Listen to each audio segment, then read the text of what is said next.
अरे पण तुम्ही काय झकमारी करत होता का?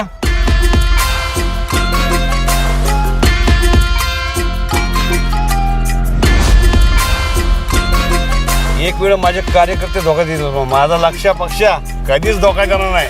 गावचा विकास पण झाला नाही आणि अजून पण रस्त्याला सगळे खड्याच खड्डे.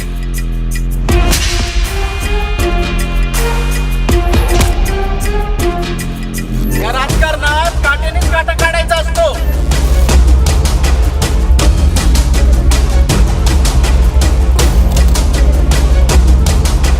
मग आता लागा तयारीला.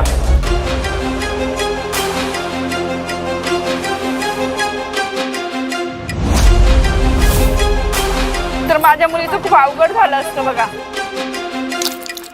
थोडा प्रॉब्लेम गंभीरच वाटतोय. या राजकारणाच्या अगोदर आपला परिवार सांभाळा. आईला या राजकारणी लोकांनी लय वाटोळ केलं राव. तालुक्याची परिस्थिती लय अवघड आहे.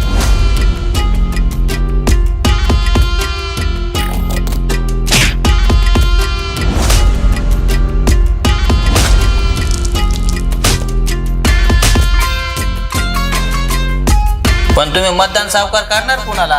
लग्न कधी करायचं?